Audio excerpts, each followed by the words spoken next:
Lifelong learning and experiential learning, they're like chicken and egg. I mean, hallmark of lifelong learning is experiential learning, and experiences hallmark of lifelong learning. Anyway, we can approach lifelong learning from very different perspectives. Being a language teacher, myself, I teach languages, language, partly Turkish at times, but mostly in English. I do approach the topic of learning, lifelong learning, from language teaching and learning perspective. And we teach languages through different skills. Today we'll be focusing on listening. I've got a question for you, several questions in fact.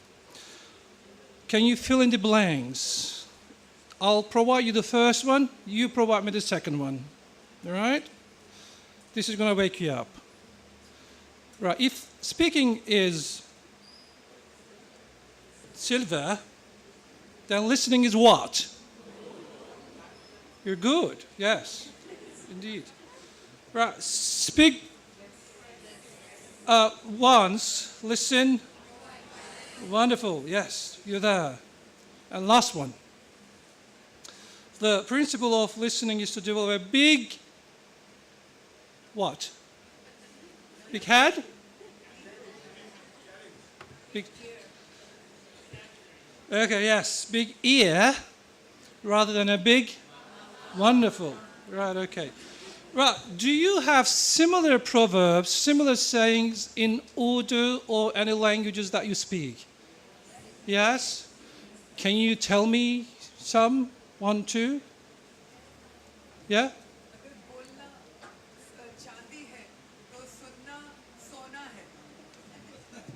I can't repeat that. But you know what she means, right? Okay, that's a good one. Thank you. What does it mean? What does it mean? Oh, it's the same one as the first one, is it? Wonderful. Any others? Again?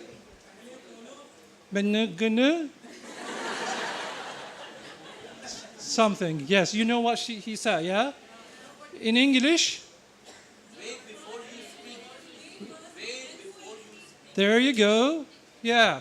So what do these things tell us, really?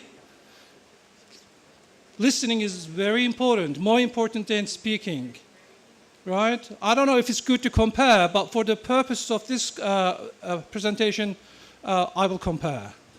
Right, listening is very, very important, yes. And sometimes it can even be a matter of life and death, right? Yeah, you want your pilot to listen as well. Right. Okay. So, a day in the life of an ear. We got 2 ears, we're lucky. What do we listen? We listen to the radio, yeah, every day. If not every day, usually. We listen to the news, the same guy. It's just a coincidence, right? Okay, he's very famous, right? We listen to the news, but we watch the news at the same time. We do listen to music, right? We listen to the birds, right? We listen to our parents, we have to. And as we get older, or as our parents get older, they listen to us, right? We listen to stories. We listen to lectures. That's what you're doing right now. Plenty of this at universities. We listen to gibberish. Yeah, unfortunately, we have to do that.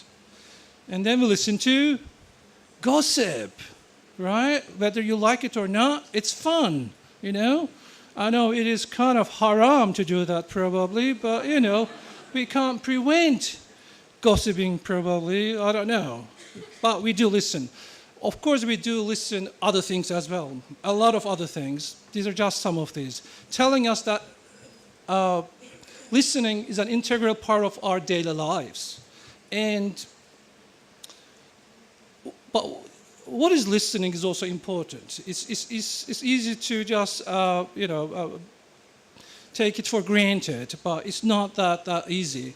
Listening, according to the dictionary, is paying attention to sounds, hearing something with thoughtful attention. I think here attention and thoughtful are key words.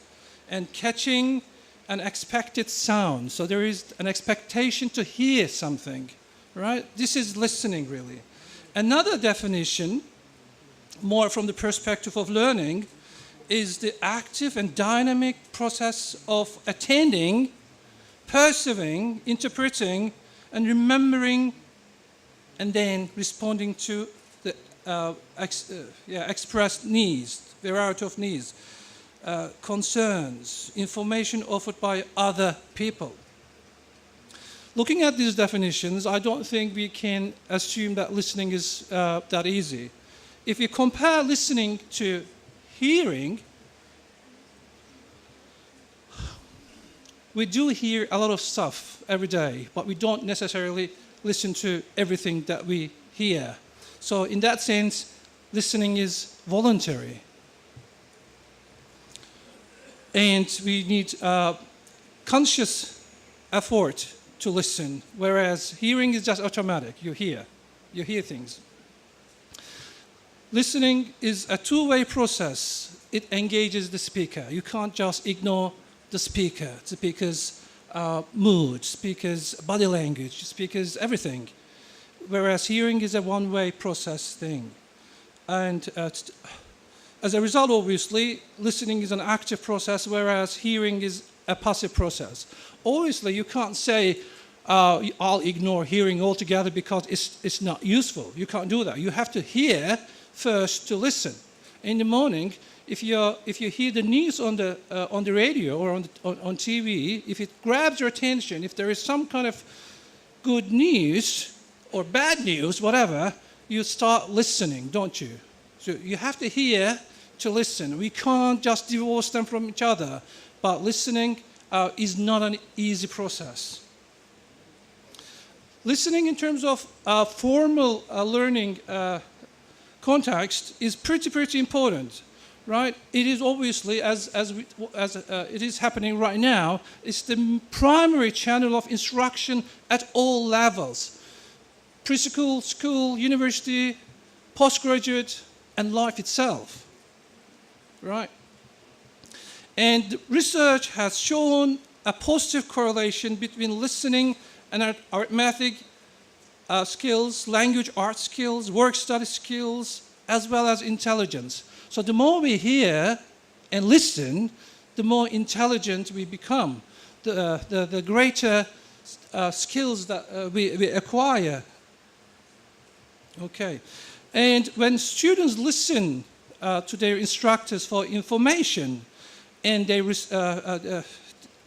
respond effectively, they do learn. They do get a lot of information. First of all, when you take your students to the lab, they have to listen to the instructions. If they don't know what they're supposed to do, it's not just lab, any kind of learning situation, learning is going to be affected negatively. And the performance as a result is going to be faulty, or there will be no performance. Right. And when students listen to us, or when we listen to our students, our relationship gets better, right? And especially academic advisors, they have to listen to their advisees very, very attentively. Obviously, if students ask teachers questions, they increase their understanding of the subject matter, but they have to listen first, right? And students, when they listen to their advisors, their chances of academic success gets better, and they can make use of educational opportunities available to them more effectively. Obviously, if we know, as instructors, students listen to us, we become more willing, more happy about our teaching. We'd like to teach them more. That's the other side of it as well. It's not only students, it's us instructors as well. And we do see this kind of pictures quite a lot in university context. Again, here, we listen to lectures. I don't know if you've noticed or if you felt the same way. Maybe you are feeling the same way right now, I don't know. Lectures can get very boring if you have to listen and listen and listen. And students, not even just big halls, but even small classrooms, I know from my experience, can feel sleepy and even snore very, very easily if they're not interested in the subject matter. So, obviously, as instructors, we are fully aware of these things, and we'd like to help our students. With the best intentions, what some instructors do is to provide full notes to their students. It's perfect. With the learning management systems today, we make available these things on the internet, on our pages, and students. We expect students to read these things, or if they miss classes, obviously they can go and consult these things very easily. But is it really always very, very helpful? I think it's a big question. I've got a feeling that if students have access to these things, they might opt to sleep in the morning rather than come at 8 o'clock sessions. Or if they come, because they have the full notes, they might chat socially or text to each other. Yes, these are also very useful things, but I don't know if full notes are not helping them to really pay attention, listen to us, we need to do something. One thing that we could do is to help them through guided notes, right? We can provide them some guidance, but they have to listen and immerse themselves in the experience of listening to a lecture, in the content and the skills that they have to perform as university students. Obviously, these notes might be very challenging for weaker students. What we could do is to provide them with more guidance if they are less able students, right? Once you prepare these, I think that will be easy to hand this out to your students, and that will bring the students to class, at least it will be more likely to bring them to class. So what's that got to do with lifelong learning? First of all, what is lifelong learning? Okay, it's like easier to describe, define, but it's not. There are several definitions. One which I like particularly is by Peter Jarvis, and he defines it shortly as the process of transforming experience into knowledge, skills, and attitude, etc., resulting in a changed person. So, as lifelong learners, the more we learn, the more we experience life, new information, new skills, attitude, we become a changed person. That's the key thing. I mean, learning is defined as, very simply, learning is defined as a change in behavior or attitude. That's true. Without change, there is no learning, right? But from the lifelong learning perspective, it is really important to see that change in the person as the changed person. And education is not one for all experience confined to initial cycle of continuous education. It's not just primary school, it's not just secondary or high school. It should, and it does, continue throughout life, from the cradle to the grave, right? Life itself is a classroom. It teaches us a lot of things, right? Some good, some not very good. We have to learn some things that we are not happy about, right? But each person, including our students, ourselves, we need specific opportunities for continuing intentional and sequential learning in order that we keep up with the technical and social changes. So the key thing here is the learning opportunities need to be intentional and sequential. As educators, whatever you're teaching, physics, medicine, I don't know, maths, languages, that's what we need to do. And for lifelong learning, a key thing is information literacy skills. Right. Information literate people, they know what kind of knowledge they need, right? And they know what different ways of accessing the knowledge. They evaluate the usefulness and accuracy of sources, and they use information purposefully. It's not just information that you acquire, but you need to do something with that information.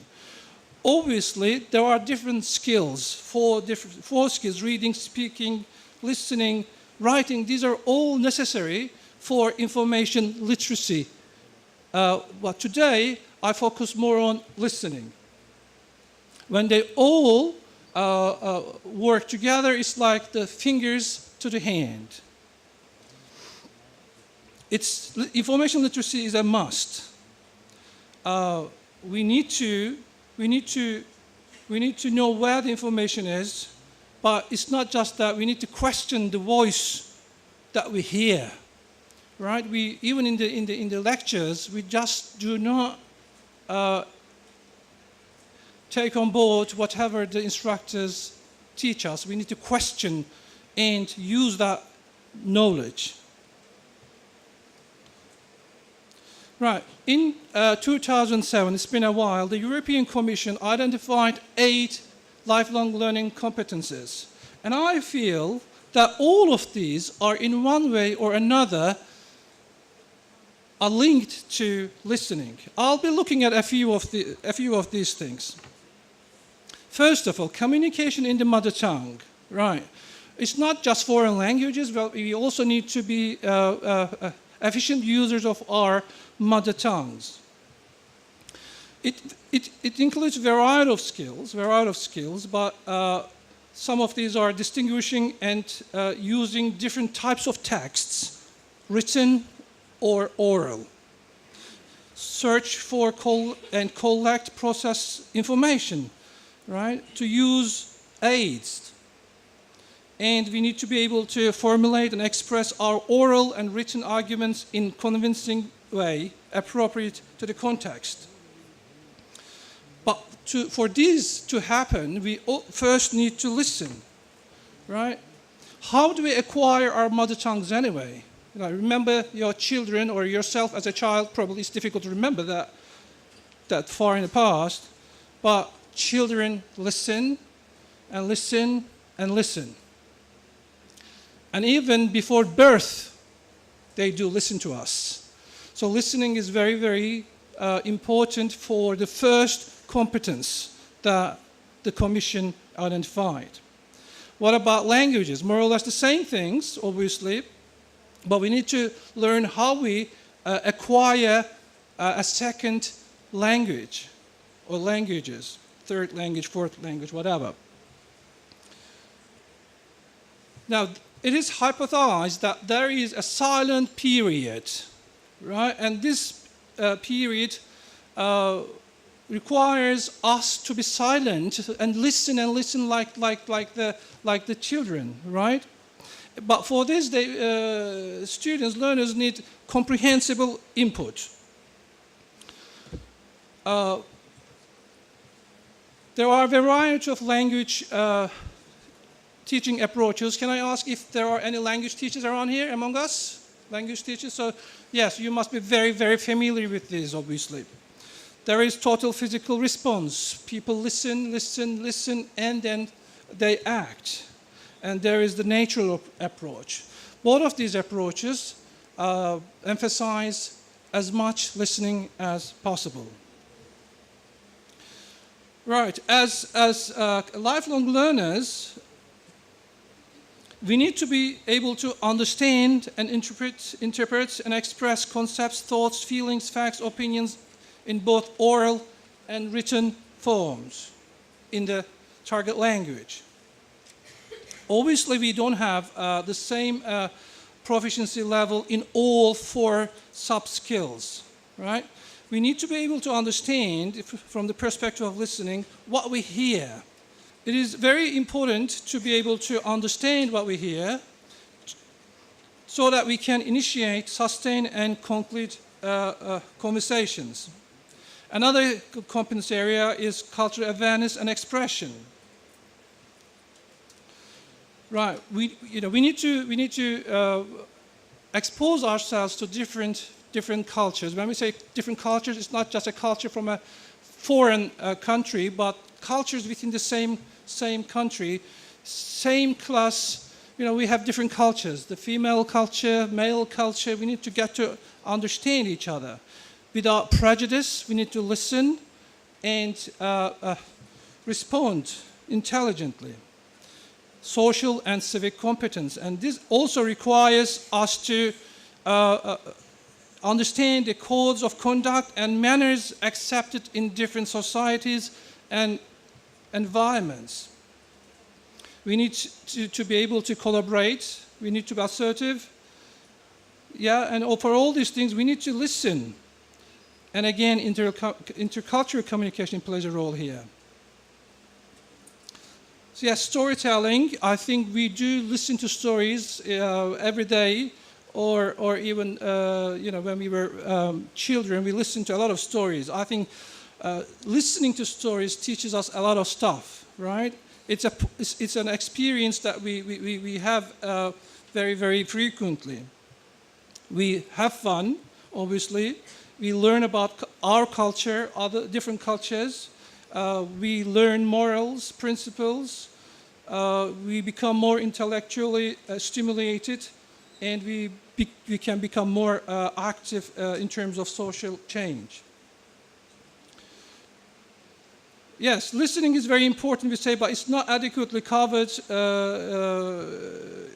for lifelong learning.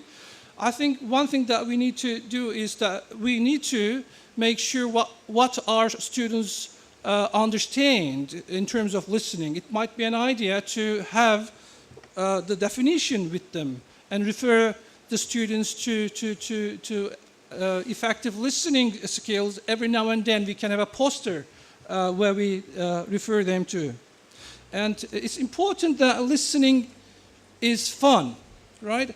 One thing is, when I was a young student, I took notes all the time, or the teacher more often dictated text to us. And I hated that. I still don't like it. But we can turn dictation into a fun activity using collaborative dictation. Students take notes together, and they then get together and reconstruct the test. That gives them more experience. They're more involved in the process of learning, the context, and the communication between students. Another type of dictation could be mutual dictation. Students this time teach each other. We provide different texts to students, and they dictate to each other. So they are responsible for each other's learning. It's quite experiential. Digital competence is another one.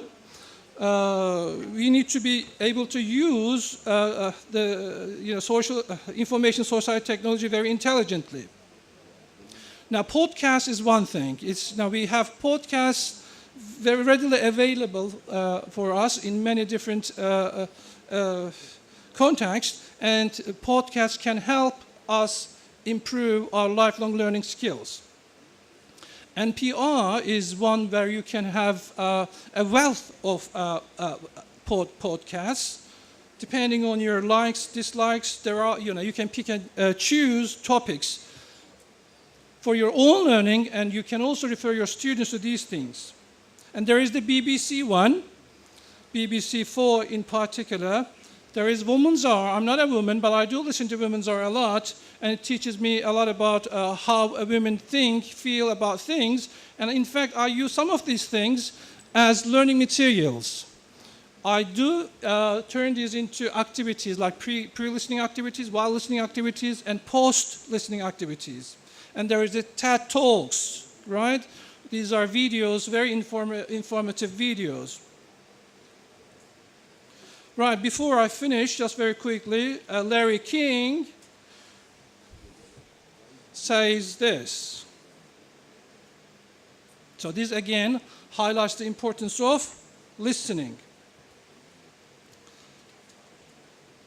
Yes, listening is important. Lakin, I don't know if it is right to, ignore the importance of speaking. There you go. Yes, we have to listen, but we have to also, speak intelligently to help the listener, right? I hope that's what I've been doing since I started. Thank you.